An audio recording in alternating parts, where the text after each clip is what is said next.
Bienvenidos hermanos, una vez más. Continuamos con el bloque Iglesia y Misión de mi primer libro, Palabras de Vida Eterna. El tema de hoy lleva por título La Iglesia Católica y nuestros otros hermanos. Invoquemos pues al Espíritu Santo, en el nombre del Padre, y del Hijo y del Espíritu Santo. Amén. Ven Espíritu Santo, llena los corazones de tus fieles y enciende en ellos el fuego de tu amor. Envía, Señor, tu Espíritu y renovarás la faz de la tierra. Oh Dios, que has iluminado los corazones de tus fieles con la luz del Espíritu Santo, concédenos que, guiados por el mismo Espíritu, sintamos con rectitud y gocemos siempre de tu consuelo, por Jesucristo nuestro Señor. Amén. Tema de hoy, la Iglesia Católica y nuestros otros hermanos. Muchas veces nos preguntamos, ¿cuál es la Iglesia verdadera? ¿Da igual ser católico o no? ¿Todas las religiones llevan a lo mismo? ¿Las religiones no salvan en realidad? Pues hoy vamos a darnos respuesta a cada una de estas preguntas. Para iniciar, todo el sacrificio de nuestro Señor Jesucristo fue para un solo pueblo de Dios, fundando su iglesia en base a sus 12 apóstoles. A la pregunta de la religión, ¿salva o no salva?, los cristianos católicos respondemos algo muy importante. Nosotros como católicos no practicamos una religión, vivimos la doctrina enseñada por nuestro Señor Jesucristo. Y eso significa ser católico. Vivir esa doctrina, ese ejemplo, ese testimonio que Jesús nos dejó para procurar nuestra santidad y nuestra salvación. El Evangelio de San Juan, capítulo 17, versículo del 1 al 26, nos habla de una oración que hace Jesús. La oración que se conoce como la oración sacerdotal. Es el ruego por la unidad del pueblo santo. Es el diálogo asombroso entre Dios Hijo y Dios Padre, momentos antes de que Jesús se entregara el sacrificio por nosotros. Jesús, que obraba milagros con el poder de su palabra, aquí, en esta oración, pide insistentemente por la unidad de su iglesia.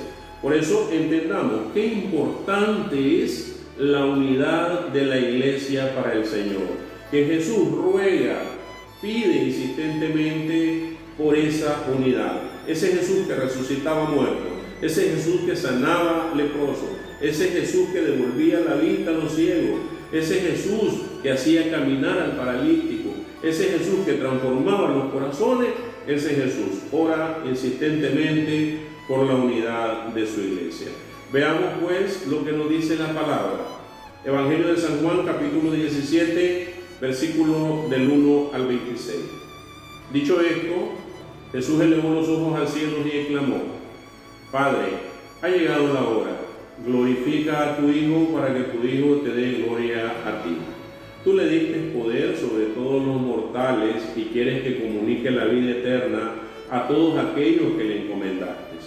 Y esta es la vida eterna, conocerte a ti, único Dios verdadero y al que tú has enviado, Jesús el Cristo.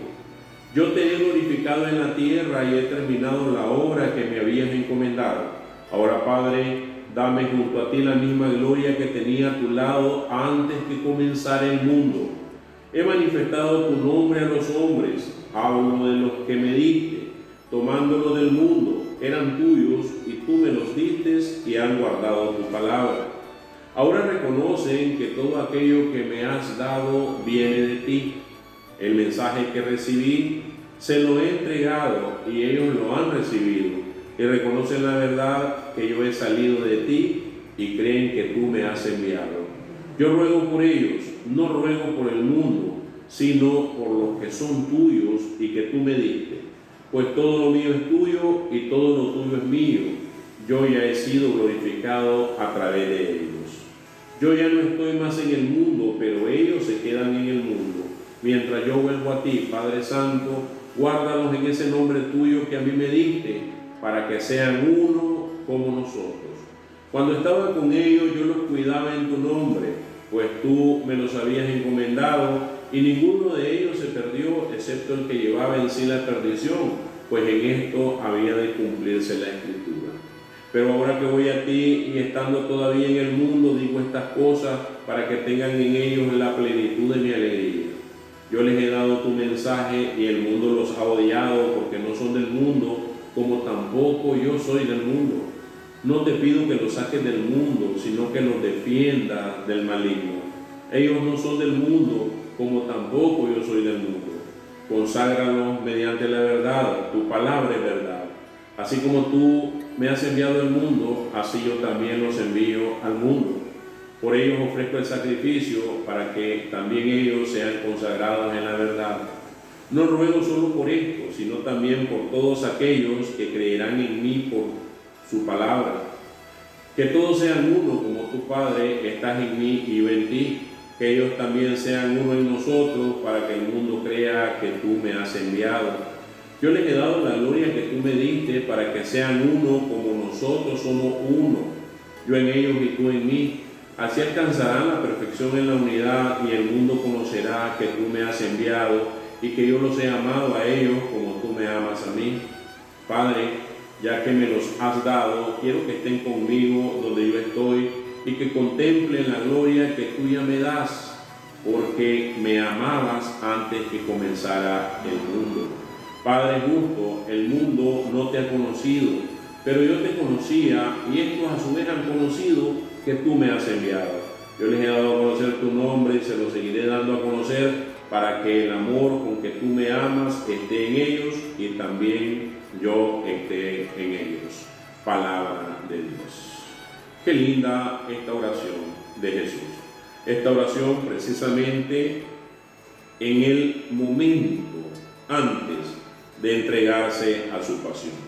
Esta oración que pone de manifiesto ese interés, ese amor de nuestro Señor Jesucristo por cada uno de nosotros, por sus apóstoles y por toda su iglesia, y sobre todo rogando por la unidad de su iglesia.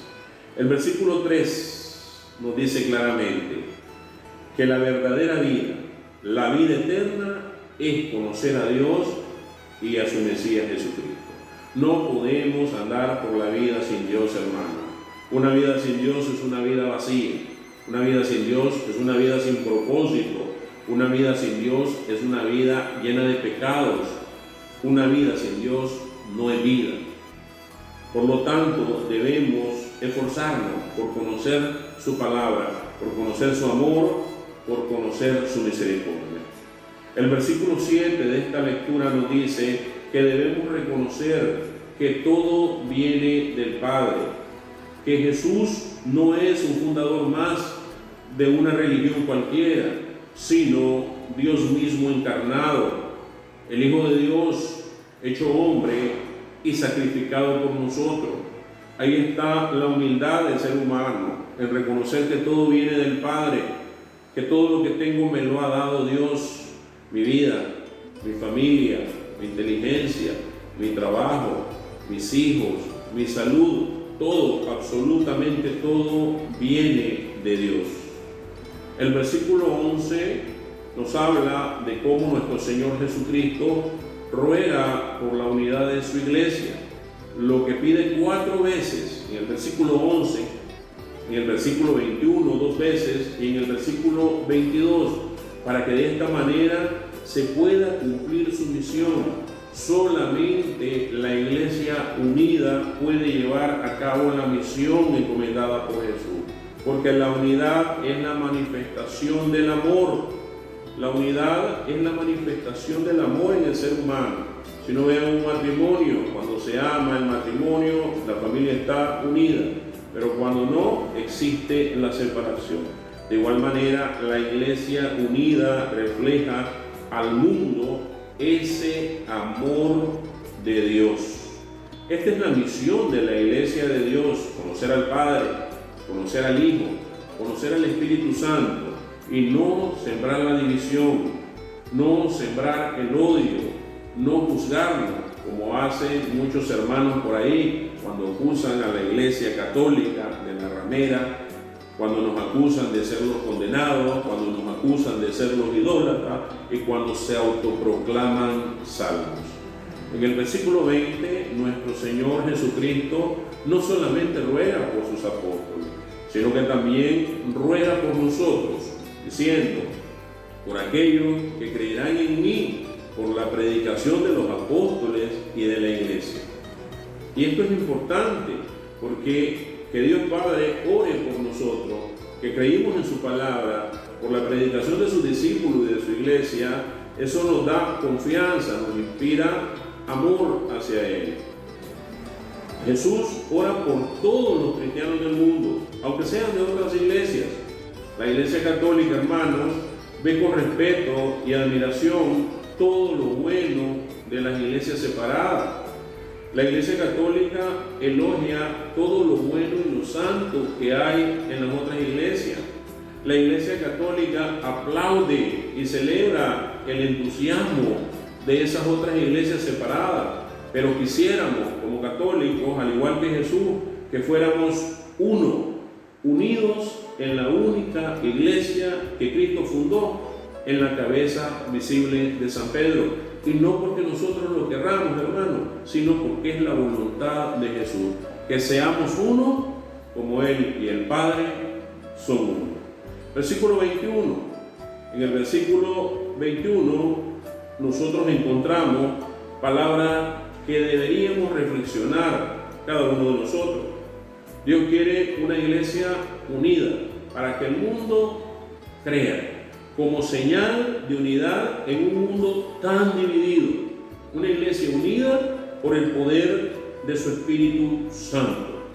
Recuerdo que en una ocasión estaban entrevistando a un ateo de estos famosos por televisión, y el que le hacía la entrevista le preguntó: y al fin, ¿cuándo vas a creer en Dios?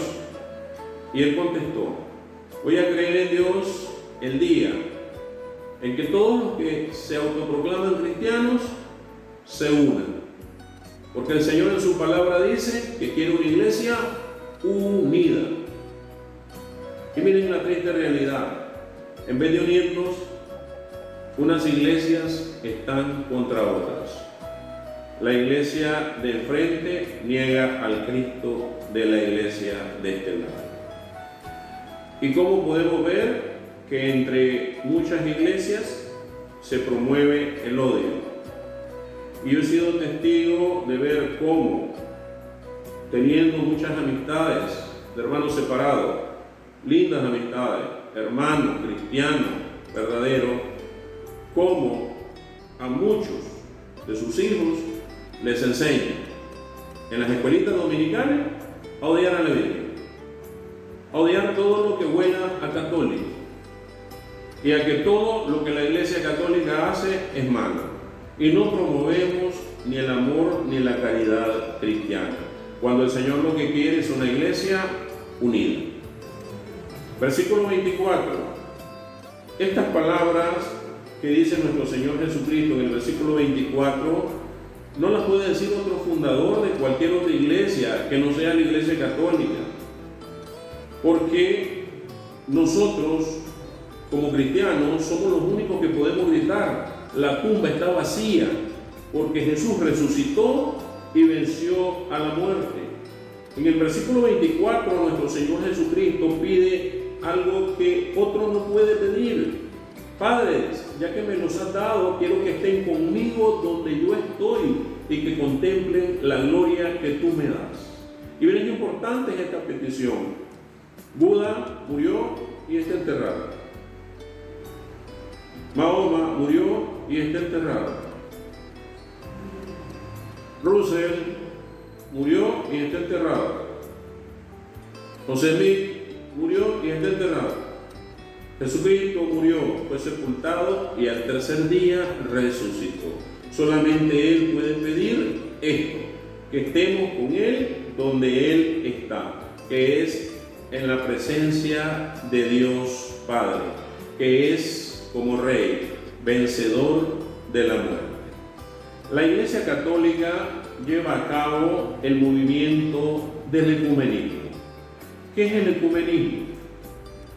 Es la lucha por acercar, reconciliar y unir a las iglesias cristianas del mundo para que ya juntos busquemos al Dios único de la verdad.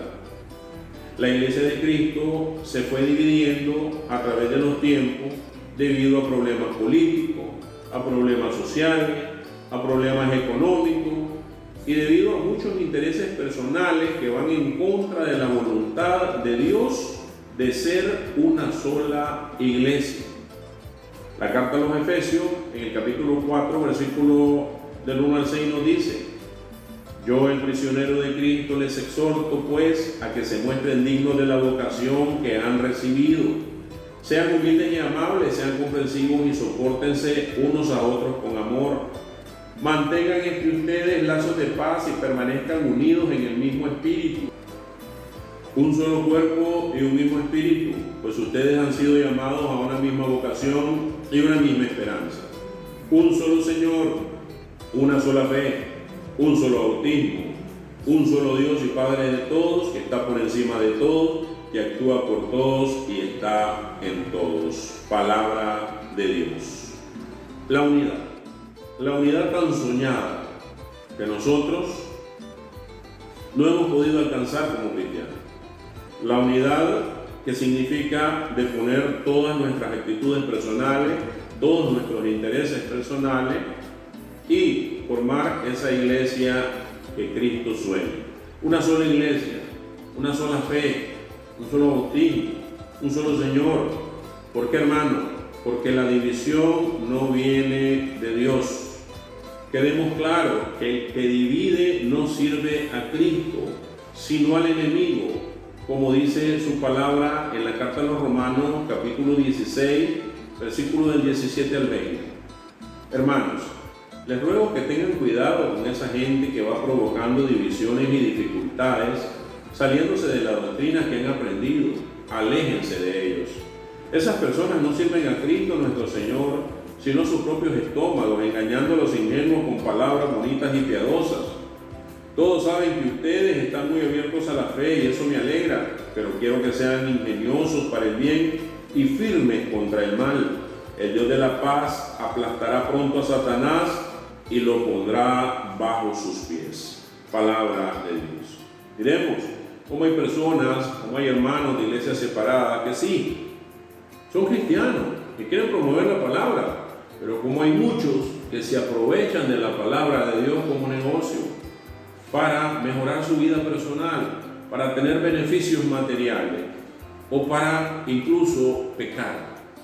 Recuerdo una ocasión que hablaba con un campesino de las comunidades campesinas de Darío y me decía: fíjese que yo recibía un pastor y ese pastor era joven.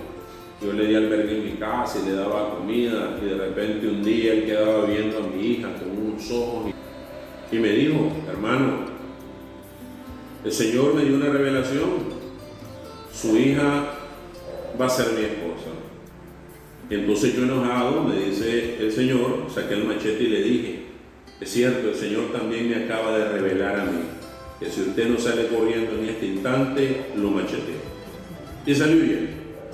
Por eso es importante no dejarnos engañar por esas personas que quieren cambiar el Evangelio y que quieren su beneficio propio. La división siempre ha sido condenada por el Señor en su palabra. La primera carta a los Corintios, capítulo 1, versículo del 10 al 13 nos dice: les ruego, hermanos, en nombre de Cristo Jesús, nuestro Señor, que se pongan todos de acuerdo y terminemos con las divisiones, que encuentren un mismo modo de pensar y los mismos criterios. Personas de la casa de Chloe me han hablado de que hay rivalidades entre ustedes. Puedo usar esta palabra ya que uno dice: yo soy de Pablo, y otro: yo soy de Apolo, o yo soy de Cefas, o yo soy de Cristo. ¿Quieren dividir a Cristo? ¿Acaso fue Pablo crucificado por ustedes o fueron bautizados en el nombre de Pablo? Palabra de Dios. Vamos como la iglesia, como la palabra, como el Señor desde un inicio ha atacado la división. Simple y sencillamente porque no viene del Señor, sino del enemigo. Y finalmente, hermano, una advertencia que nos hace la palabra. Dejar la iglesia del Señor significa apartarse de su doctrina. ¿Y qué resultado nos trae el apartarnos de su doctrina? La segunda carta de San Pedro, capítulo 2, versículo del 20 al 22 nos dice: y si esto, que se habían liberado de los vicios del mundo por el conocimiento del Señor y Salvador Jesucristo, vuelven a esos vicios y se dejan dominar por ellos, su situación actual resulta peor que la primera. Más les valdría no haber conocido los caminos de la santidad que, después de haberlos conocido, apartarse de la santa doctrina que les fue enseñada. Se les aplica con razón lo que dice el proverbio: el perro vuelve a su propio vómito y el cerdo lavado se revuelca en el barro. Palabra de Dios. Importante, hermanos, por eso, no jugar con el Señor. Una vez que nos acercamos a su gracia, permanezcamos ahí en su iglesia. Finalizo la reflexión de hoy con la parábola del día, que lleva por título Los problemas del mundo. Un científico que vivía preocupado con los problemas del mundo estaba resuelto a encontrar los medios para minorarlos. Pasaba días en su laboratorio en busca de respuestas para sus dudas. Un día, su hijo de 7 años invadió su santuario en el laboratorio y le quería ayudar a trabajar. El científico, nervioso por la interrupción, le pidió al niño que se fuera a jugar a otro lado. Viendo que era imposible sacarlo, el padre pensó en algo que pudiera darle una distracción al niño. De repente se encontró con una revista en donde había un mapa con el mundo, justo lo que necesitaba. Con unas tijeras recortó el mapa en varios pedazos y junto con un rollo de cinta se lo entregó a su hijo diciéndole: como te gustan los rompecabezas, te voy a dar el mundo todo roto para que lo repares sin ayuda de nadie. Entonces calculó que el pequeño le llevaría al menos 10 días componer el mapa, pero no fue así. Pasada una hora, escuchó la voz del niño que lo llamaba calmadamente: papá, ya hice todo, conseguí terminarlo.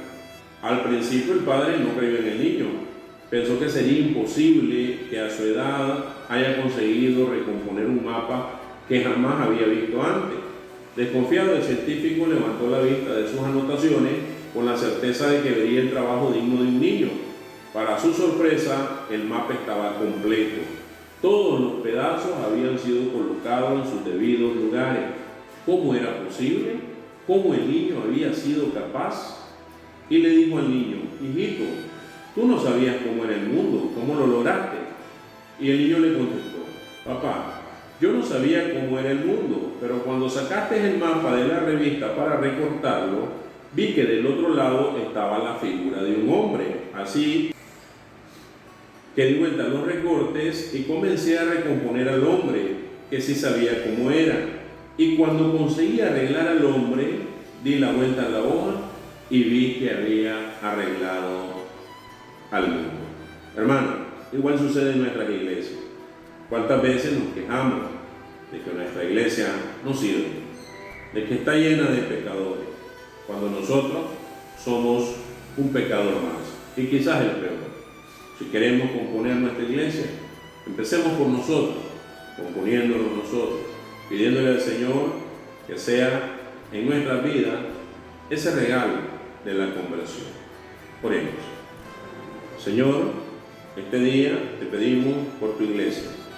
Te pedimos sobre todo, Señor, por esa unidad tan anhelada por tu Hijo nuestro Señor Jesucristo, para que tú, Señor, pongas por medio de tu Santo Espíritu en nuestros corazones el deseo de unirnos con cada uno de nuestros hermanos cristianos de todas las denominaciones y de todo el mundo entero, según sea tu santísima voluntad. Te lo pedimos en nombre de tu Hijo amado, nuestro Señor Jesucristo. Amén. Padre nuestro que estás en el cielo, santificado sea tu nombre. Venga a nosotros tu reino, hágase, Señor, tu voluntad, así en la tierra como en el cielo. Danos hoy nuestro pan de cada día, perdona nuestras ofensas, como también nosotros perdonamos a los que nos ofenden.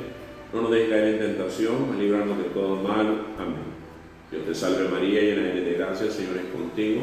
Bendita eres entre todas las mujeres y bendito es el fruto de tu vientre, Jesús. Santa María, Madre de Dios, ruega, Señora, por nosotros pecadores, ahora y en la hora de nuestra muerte. Amén. Dulce Madre, no te alejes, tu vista de mí no apartes. Ven conmigo a todas partes y solo nunca nos dejes. ya que nos proteges tanto como una verdadera madre. Haz que desde el cielo nos bendiga el Padre, el Hijo y el Espíritu Santo. Amén. Paz y bien.